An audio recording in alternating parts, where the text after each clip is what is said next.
এবার নজর রাখবো নন্দীগ্রামের দিকে। সেখানে আবার চোরেদের গাড়ির ধাক্কায় পুলিশ ভ্যানের চালকের মৃত্যু হলো। হ্যাঁ, মৃত্যু হলো দুষ্কৃতীদের এই হামলাতেই। একরকম পালানোর সময় দুষ্কৃতীদের পথ আটকায় পুলিশ, আর তারপরেই গাড়ি নিয়ে বেপরোয়া গতিতে পুলিশ ভ্যানে ধাক্কা।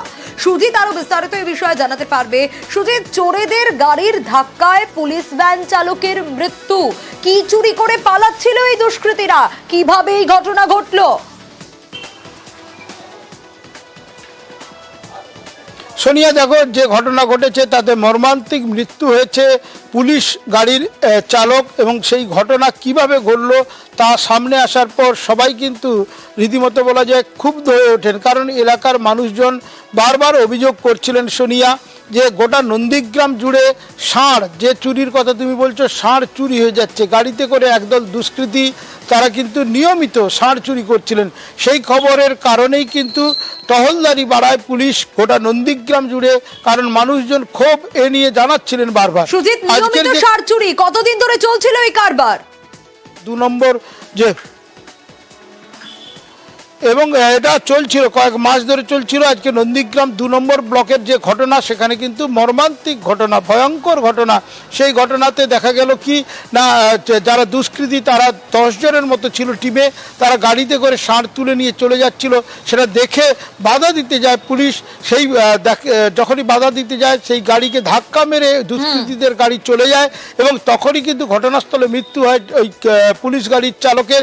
একই সঙ্গে গোটা ঘটনায় ক্ষুব্ধ এলাকা মানুষজন হাসপাতালে বিক্ষোভ দেখাতে থাকে, পথ অবরোধ করতে থাকে, এবং অশান্ত হয়ে ওঠে নন্দীগ্রাম।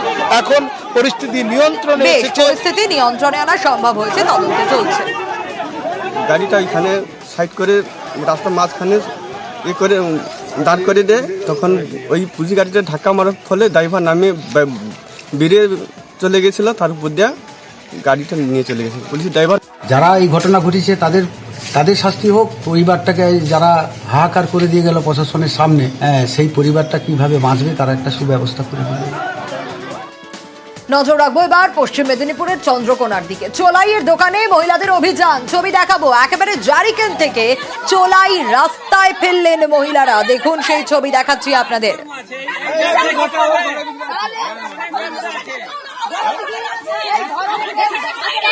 সুকান্ত রয়েছে আমার সঙ্গে, আরো বিস্তারিত জানবো। সুকান্ত, কয়েক বছরে বিষ-মদে 40 থেকে 50 জনের মৃত্যুর অভিযোগ রয়েছে, কিন্তু তারপরেও চোলাই বিক্রি হচ্ছিল কিভাবে?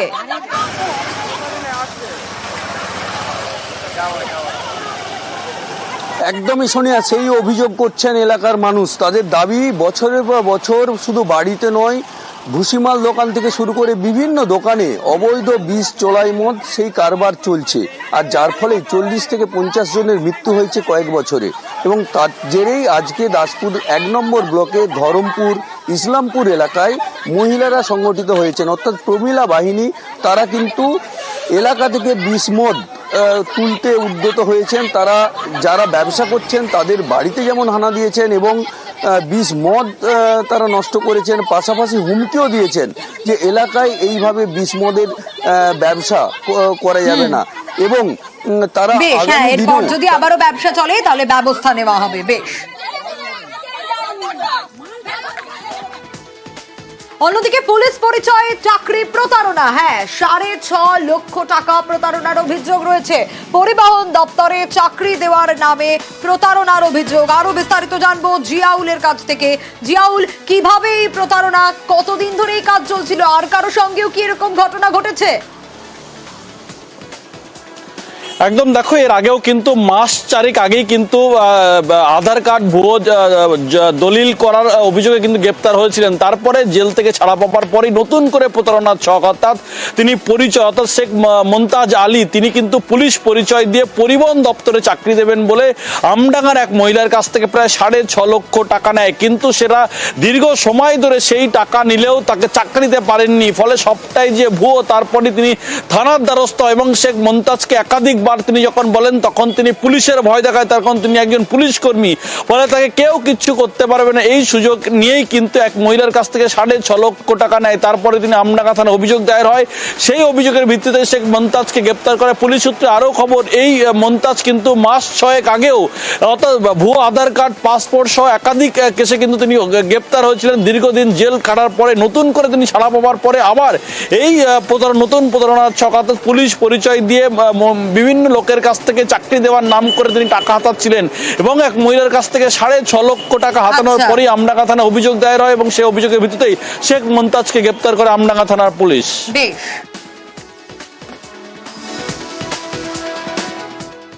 শুল্ক অফিসার সেজে প্রতারণা, এক প্রতারণার খবর তো আপনাদের দিচ্ছিলাম। এবার শুল্ক অফিসার সেজে প্রতারণার অভিযোগ। টাকার অঙ্কটা কত জানেন? কোটি কোটি টাকা প্রতারণার অভিযোগ রয়েছে।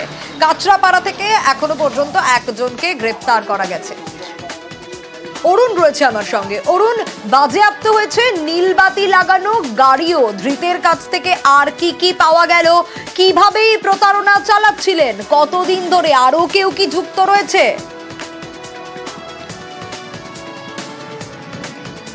এই ঘটনা মিহির ঘোষ, ইনি দীর্ঘদিন ধরে এই প্রতারণা চক্রের সঙ্গে জড়িত।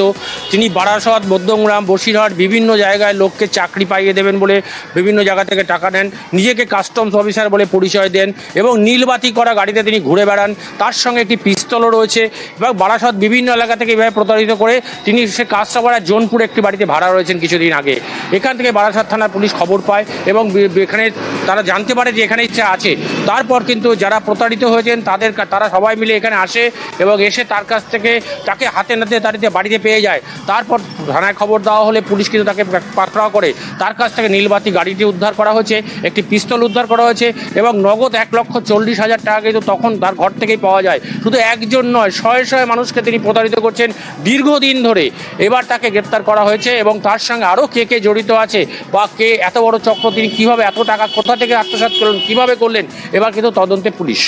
বেশ, এয়ারপোর্টে কাস্টমের আন্ডারে কাজে লাগিয়ে দেবে এই করে উনি ওনার থেকে টাকাটা নিয়েছিলেন। যেহেতু ওনার ছেলে শিক্ষিত বলে তাই উনি কোনো কাস্টম অফিসার না, উনি একদম ফুল ফেক। উনার গান থেকে শুরু করে উনার আইডেন্টিটি কার্ড থেকে শুরু করে সবকিছু, উনি একটা হুডার লাগানো ভাড়া নেওয়া গাড়ি, যেটা আমরা থানাকে হ্যান্ড ওভার করে দিয়েছি ধরে। প্রচুর টাকা ছিল, প্রচুর সোনা ছিল, প্রচুর গহনা এবং আর্মস ছিল। এখন একটা আর্মস পাওয়া গেছে, রিকভারি হয়েছে। হ্যাঁ, সেটা হচ্ছে ইয়ার গান। ওইটা দিয়ে ভয়ভূত দেখাতো এবং লোকের বাড়ি বাড়ি গিয়ে এরকম চাকরি দেব বা দেব, সোনা দেব, এই করে টাকা নিয়েছে। নদিয়ায় নজর রাখবো, কারণ সেখানে আবারও ইডির হানা। পাসপোর্ট জালিয়াতিতে ইডি হানা। চাকদায় দুলাল সরকারের বাড়িতে ইডি আধিকারিকরা পাসপোর্ট তৈরির কাজ করতে নেই দুলাল। আরো ডিটেল জানবো, রঞ্জিত রয়েছে আমার সঙ্গে। রঞ্জিত, আরো একবার ইডির হানা, এখনো পর্যন্ত কি আপডেট?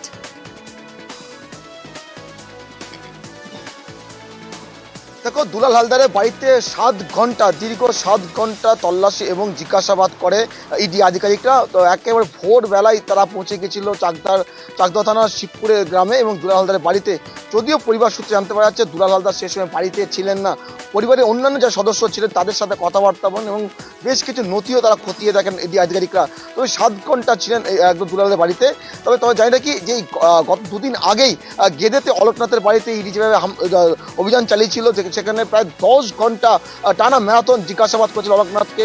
মনে করা হচ্ছে এই সূত্র ধরেই দুলাল হালদারের নাম উঠে আসে এবং সেখানেই আজ সকালবেলা পৌঁছে গেছে ইডি আধিকারিকরা।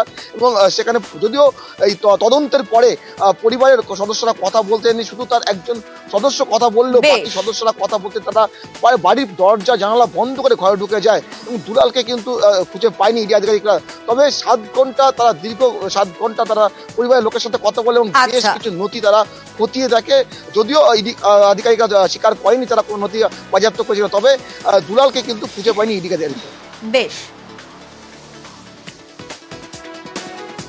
নজর রাখবো ফাঁসি দেওয়ার দিকে, কারণ সেখানে হাসপাতালে উত্তেজনার পরিস্থিতি তৈরি হয়। রোগী মৃত্যুকে কেন্দ্র করেই উত্তেজনার পরিস্থিতি তৈরি হয় ফাঁসি দেওয়া গ্রামীণ হাসপাতালে। 3 দিন আগে হাসপাতালে রোগী ভর্তি, আর তারপরেই রোগী মৃত্যুর অভিযোগ। কি অভিযোগ উঠে আসছে বিশ্বজিতের কাছ থেকে জানবো। বিশ্বজিৎ, চিকিৎসায় গাফিলতির অভিযোগ তুলছে পরিবার, কিন্তু ঠিক কি ঘটেছে? হাসপাতাল কর্তৃপক্ষ কি বলছেন?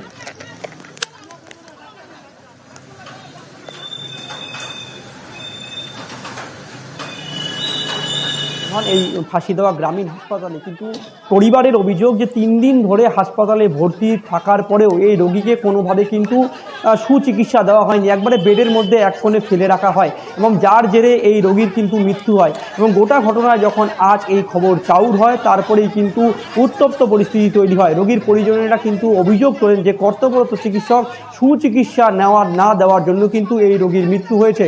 তবে হাসপাতাল কর্তৃপক্ষ জানাচ্ছে যে কার্ডিয়াক অ্যাটাকের কারণে এই রোগীর মৃত্যু হয়। তাকে যথেষ্ট পরিমাণ চিকিৎসা দেওয়া হচ্ছিল।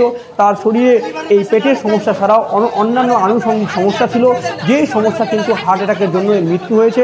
তবে গোটা ঘটনায় পরিস্থিতি যখন উত্তপ্ত আকার ধারণ করে, তখন ফাঁসি দেওয়া থানার পুলিশ একদিকে যখন ঘটনাস্থলে যায়, তেমনি শিলিগুড়ি মহকুমা পরিষদের যিনি কর্মাধ্যক্ষ আইনুল হক, তিনিও ঘটনাস্থলে যান। তবে গোটা ঘটনায় মৃতদেহ ময়নাতদন্তের জন্য পাঠানো হয়েছে। এই ময়নাতদন্তের রিপোর্ট আসার পরেই কিন্তু পরিষ্কার হবে যে আসল কারণ কি ছিল, কোথাও কি গাফিলতি ছিল কিনা। তবে হাসপাতাল কর্তৃপক্ষ বলছে যে এই চিকিৎসায় কিন্তু কোনো গাফিলতি ছিল না। তবে এই ধুন্ধুমার পরিস্থিতি কিন্তু পরিস্থিতি নিয়ন্ত্রণে আসে পুলিশ যাওয়ার পর। পেশেন্টের কাছে ধারে যাই নাই। এখন আমি বললাম যে আপনি পেশেন্টের কাছে গেল না, এখন আসলে যখন মারা গেল তখন পেশেন্টের কাছে আইছিল, কোনো চিকিৎসা করে নাই। চিকিৎসায় গাফিলতি ছিল। চিকিৎসার গাফিলতি। এজি নিয়ে ভর্তি হয়েছিলেন, সাডেন কার্ডিয়াক অ্যারেস্ট বা কার্ডিয়াক কন্ডিশন আন্ডারলাইন কিছু ছিল, তার জন্য সাডেন ডেথ ওনার হয়েছে।